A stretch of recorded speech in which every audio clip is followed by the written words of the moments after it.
সংসারটা এভাবে ভেঙে যাবে কখনোই ভাবিনি। স্বামী সবসময় অনলাইনে লুডো খেলা নিয়ে ব্যস্ত থাকতো। যার সকাল 8টায় অফিসে রওনা দিতে হয় সে সারা রাত না ঘুমিয়ে লুডো খেলে, অফিস থেকে ফিরে সাথে সাথে লুডো খেলে। এই নিয়ে আমাদের মধ্যে অনেক ঝগড়া হতো। আমি বলতাম তুমি আসক্ত, কিন্তু আমি তখনও আসল বিষয়টা ধরতে পারিনি। এভাবেই চললো 2 মাস তার লুডো খেলা। 2 মাস পর দেখি প্রায় সে কারোর সাথে হোয়াটসঅ্যাপে চ্যাটিং করছে।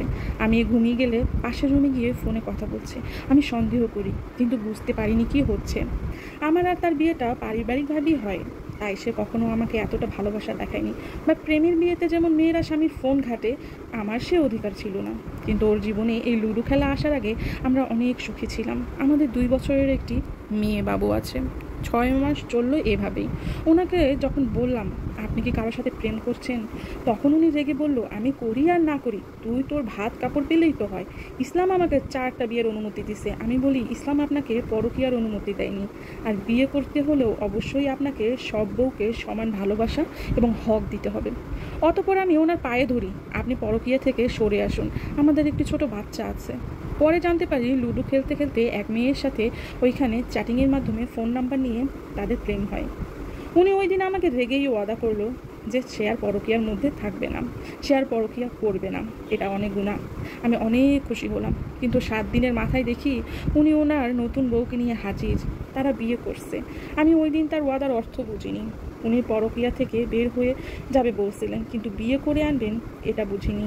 এসব দেখে আমার শরীর খারাপ হয়ে যায়। টানা 1 মাস সতীনের সংসার করি, কিন্তু উনি 2 স্ত্রীকে সমান ভালোবাসা বা হক দেননি।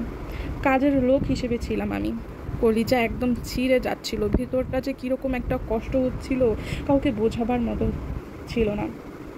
স্বামীকে অন্য কারোর সাথে দেখা এর যে কত বড় এক কষ্টের তা বোঝানো যাবে না। এরপর আমাকে সে তালাক দিয়ে দেয়। আমি আমার বাবার বাড়ি চলে এলাম, কিন্তু এখানেও শান্তি নেই। আমি এখন ভীষণ অসহায়, কেননা বাবা মাও এখন বুঝিয়ে দেয় তাদের ভাতের কতটা দাম। যদিও আমি তাদের একমাত্র মেয়ে, তারপরেও এখন আমি তাদের সব থেকে পর। তাদের কাছে এখন আমি সব থেকে বড় বোঝা। তো এমনই একটা গল্প পড়লাম, সেটা আপনাদের সাথে শেয়ার করলাম। একটা আপুর এই লেখাটি, তার জীবনে ঘটে যাওয়া এই ঘটনা। আমাদের আশেপাশে এরকম অনেক বোন আছে, তাদের জীবনটাও এরকম এলোমেলো হয়ে গেছে শুধু পরকীয়ার জন্য। এই পরকীয়াটা মানুষকে যে কতটা কষ্ট দেয়, একটা সুখের সংসার নষ্ট করে দেয় এই পরকীয়া। আল্লাহ পাক সবাইকে হেদায়েত দান করুক। একজন নারী হয়ে অন্য একজন নারীর সংসারটা এভাবেই ভেঙে দেয়। পুরুষ জাতিকে আর কি বা বলবো, কিছুই বোঝে না।